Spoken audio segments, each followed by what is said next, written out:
दोस्तों, आज हम पुनः जीव विज्ञान के कुछ महत्वपूर्ण प्रश्नों को सॉल्व करेंगे। इनमें से कुछ प्रश्न विभिन्न एग्जाम में पूछे जा चुके हैं और कुछ प्रश्नों के एग्जाम में पूछे जाने की संभावना है। तो चलिए दोस्तों, आज का जीके स्टार्ट करते हैं। इससे पहले कि यदि आप इस चैनल पर नए हैं तो चैनल को सब्सक्राइब कर लें, बेल आइकन को प्रेस कर लें ताकि मेरी आने वाली नए वीडियो का नोटिफिकेशन आपको मिलता रहे। मैं इसी तरह से विभिन्न एग्जाम की तैयारी के लिए जीव विज्ञान की प्रैक्टिस सेट अपलोड करता रहूँगा। तो पहला क्वेश्चन है, हिस्टोजन सिद्धांत दिया था। तो इसका सही आंसर है ऑप्शन ए, हैंस्टीन ने। बाह्य त्वचा से निकलने वाली बाह्य रचनाएं कहलाती है। तो इसका सही आंसर है option D, trichome. Next question है, ऑक्सीडेटिव फास्फोरिलेशन में इलेक्ट्रॉन ट्रांसपोर्ट सिस्टम का अंतिम इलेक्ट्रॉन ग्राही है।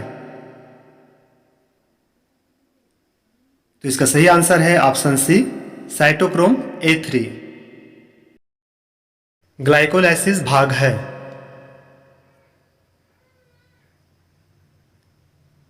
तो इसका सही आंसर है ऑप्शन सी, वायवीय एवं अवायवीय श्वसन दोनों का।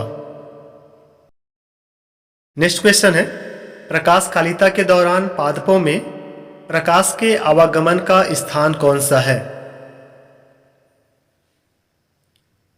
तो इसका सही आंसर है ऑप्शन ए, पत्ती। नागफनी यानी मांसल पौधे का आरक्यू मान होता है। तो इसका सही आंसर है ऑप्शन ए, 0। नेक्स्ट है, केल्विन चक्र में प्रवेश करने वाले प्रत्येक CO2 अणु के लिए कितने ATP तथा NADPH की आवश्यकता होती है? तो इसका सही आंसर है ऑप्शन सी, 3 ATP और 2 NADPH। नेक्स्ट है, प्रकाश संश्लेषण की अंधकार अभिक्रिया होती है।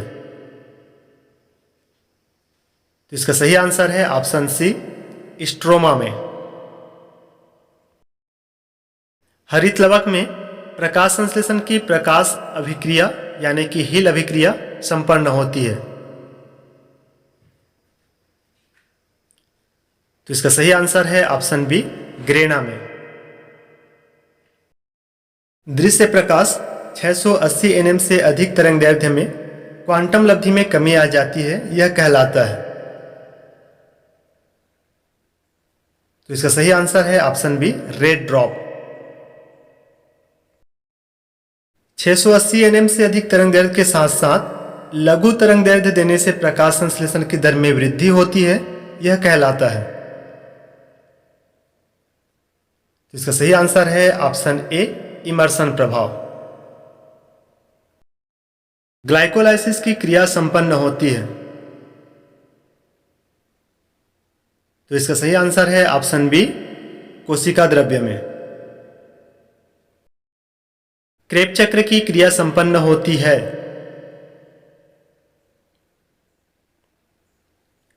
तो इसका सही आंसर है ऑप्शन ए, माइटोकॉन्ड्रिया में। क्रेंच प्रकार का एनाटॉमी पाया जाता है।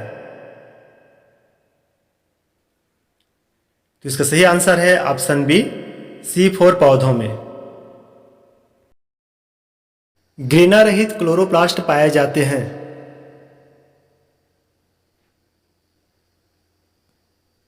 तो इसका सही आंसर है ऑप्शन ए, C4 पौधों की पुलाच्छद कोशिका में। नेक्स्ट क्वेश्चन है, वसा तथा प्रोटीन का आरक्यू मान होता है। तो इसका सही आंसर है ऑप्शन सी, 1 से कम। कार्बोहाइड्रेट का आरक्यू मान होता है। तो इसका सही आंसर है ऑप्शन बी, 1। प्रकाश संश्लेषण में ऑक्सीजन जल के प्रकाशीय अपघटन से उत्पन्न होती है, यह सिद्ध किया था। तो इसका सही आंसर है ऑप्शन डी, रूबेन व कॉमेन ने। C3 पौधों की अप्रकाशिक अभिक्रिया का प्रथम स्थायी उत्पाद है। तो इसका सही आंसर है option C 3 phosphoglyceric acid. Next question है प्रकाशीय अभिक्रिया के परिणाम हैं। तो इसका सही आंसर है ऑप्शन सी एटीपी एवं NADPH2। नेक्स्ट क्वेश्चन ग्लाइकोलाइसिस एवं क्रेब चक्र के मध्य संयोजक कड़ी है। तो इसका सही आंसर है option D acetyl coenzyme. Next है पायरुविक अम्ल के एक अणु के पूर्ण ऑक्सीकरण में निकले हुए एटीपी अणुओं की संख्या होती है। तो इसका सही आंसर है ऑप्शन बी 15। नेक्स्ट है ग्लाइकोलाइसिस का लक्षण है।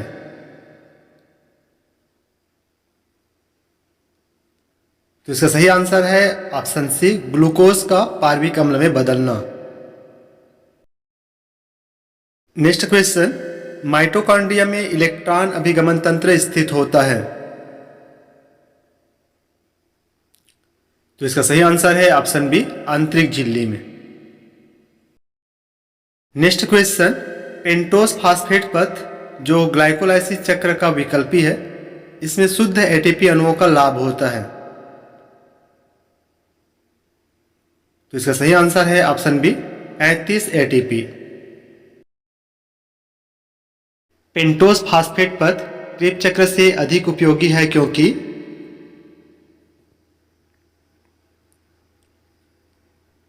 यह राइबोज शर्करा मुक्त करता है जो न्यूक्लिक अम्ल के निर्माण में काम आती है। नेक्स्ट है इलेक्ट्रॉन अभिगमन तंत्र में अंतिम इलेक्ट्रॉन ग्रहण किया जाता है।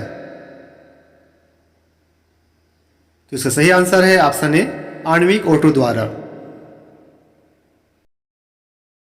नेक्स्ट है वायवीय तथा अवायवीय श्वसन में पाई जाने वाली अवस्था है।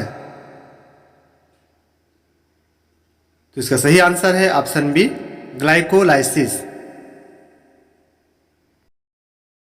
नेक्स्ट क्वेश्चन है ब्राउन हार्ट बीमारी किसकी कमी से होता है। तो इसका सही आंसर है option C boron. Next question है वाष्पोत्सर्जन एक आवश्यक दुर्गुण है, किसने कहा था। तो इसका सही आंसर है ऑप्शन डी कर्टिस ने। नेक्स्ट क्वेश्चन है बिंदु स्राव किसके द्वारा होता है। तो इसका सही आंसर है ऑप्शन सी जल रंध्र के द्वारा।